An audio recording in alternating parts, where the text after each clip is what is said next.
In Doha, the political heart of Qatar, journalists gathered as the country's foreign ministry addressed the ongoing peace efforts for Gaza. The press hall was quiet as Majed Al-Ansari, the spokesperson for Qatar's Ministry of Foreign Affairs, stepped up to the podium. His words carried both hope and caution for the negotiations taking place in Egypt under the plan proposed by former US President Donald Trump. The Trump plan, announced earlier this year, has become the centerpiece of renewed efforts to bring an end to the cycles of violence in Gaza. It contains 20 specific points that touch on everything from the release of hostages to disarmament, humanitarian aid, border security, and the eventual governance of the territory. The plan is ambitious, but as the Qatari spokesperson made clear, ambition alone will not bring peace.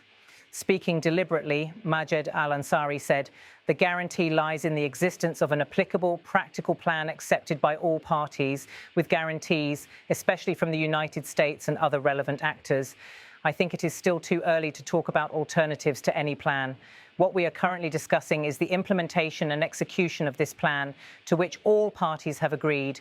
So, to date, there are no obstacles to the approval of the 20 points included in President Trump's plan. The obstacles now lie in its implementation."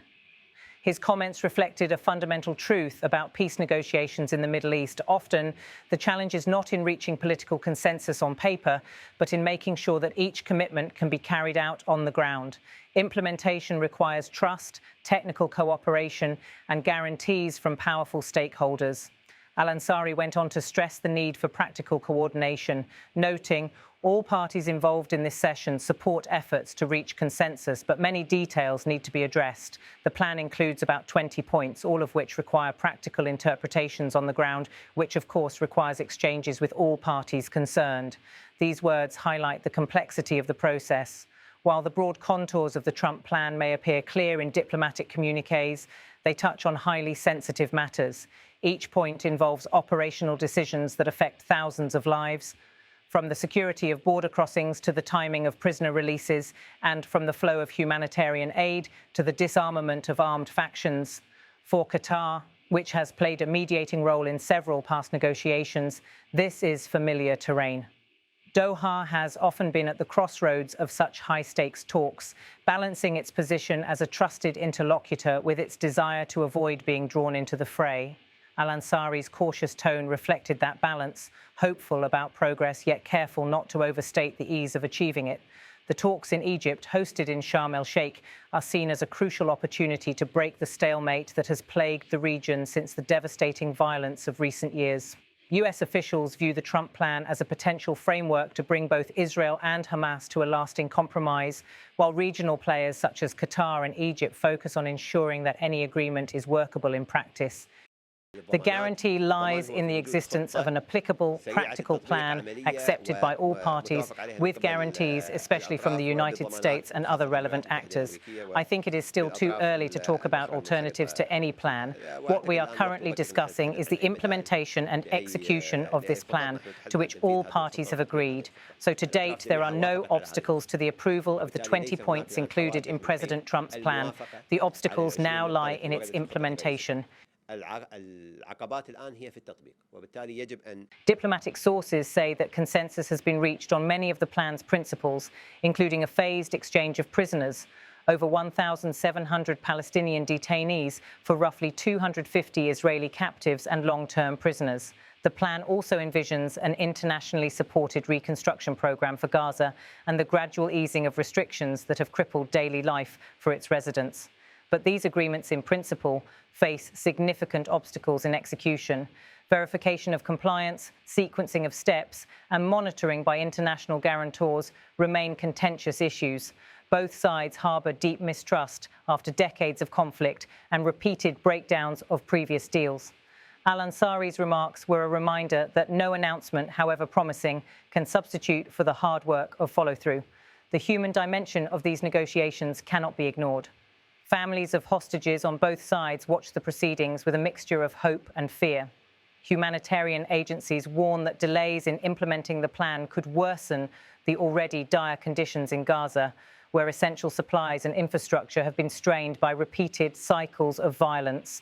Qatar's message, as conveyed by its foreign ministry spokesman, is that international guarantees, particularly from the United States, will be critical to translating the Trump plan from an agreement on paper to a set of actions on the ground.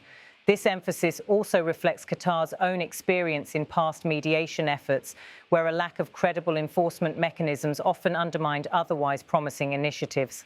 Analysts note that the Qatari spokesperson's words carry a subtext of quiet urgency. With all parties nominally in agreement, the world's attention is now focused on whether they can overcome the technical and political hurdles that lie ahead. Failure to do so could not only stall the peace process, but also deepen the sense of disillusionment among the civilian populations most affected by the conflict. Historically, many Middle East peace efforts have faltered in the implementation stage. Declarations signed in front of cameras sometimes unravel in the months that follow, as ground realities prove more complex than anticipated. Al-Ansari's acknowledgement of details that need to be addressed underscores an awareness of this historical pattern and a determination not to repeat it. As the talks in Egypt progress, Qatar continues to engage with all sides, emphasizing the importance of dialogue and practical arrangements.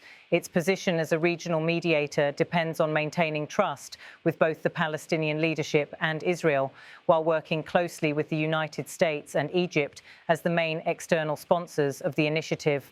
Observers say that Al-Ansari's comments also send a signal to Washington that US involvement will need to go beyond proposing a plan and extend to actively ensuring its application. Without such backing, agreements risk remaining aspirational. For residents of Gaza and communities across southern Israel, the stakes are far from abstract. The promise of a more stable and secure future depends on how these 20 points are translated into checkpoints, crossings, humanitarian corridors, and concrete steps to prevent renewed violence. For them, each delay carries a cost measured not in diplomatic terms, but in disrupted lives, lost livelihoods, and lingering insecurity. All parties involved in this session support efforts to reach consensus, but many details need to be addressed. The plan includes about 20 points, all of which require practical interpretations on the ground, which of course requires exchanges with all parties concerned.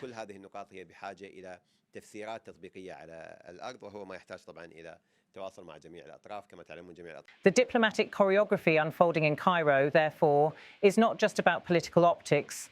It is about establishing verifiable mechanisms for prisoner exchanges, for border management, for security guarantees that can transform fragile ceasefires into something more enduring.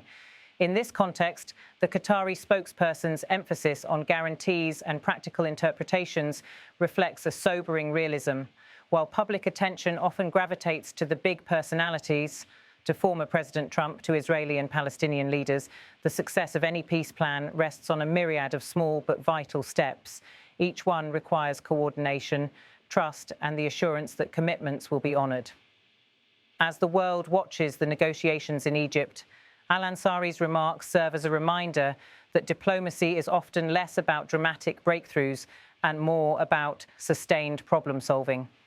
The hard part begins once the ink is dry on any agreement. For Qatar, mediating such efforts is both a responsibility and a test of its diplomatic influence. The country's leadership sees the potential for the Trump plan to reduce conflict in the region, but only if the details, like the very ones highlighted by its spokesperson, are effectively resolved. The coming weeks will likely reveal whether the negotiations can move from words to action. The fact that all parties currently support the general framework is a promising sign, but history has shown that optimism must be tempered by vigilance. In closing his remarks, Majed Al-Ansari's tone was steady, neither triumphalist nor pessimistic. His words from Doha captured the cautious hope that defines this moment in Middle East diplomacy. Progress that is real yet fragile, hinging on the resolve of all sides to turn agreements into tangible change. As negotiations continue under the eyes of international mediators, the focus will remain on those 20 points, a checklist that now represents both the promise and the challenge of this peace effort. Whether the Trump plan will be remembered as a breakthrough or as another missed opportunity will depend on the ability of leaders to confront the practical issues that Al-Ansari has brought into the spotlight.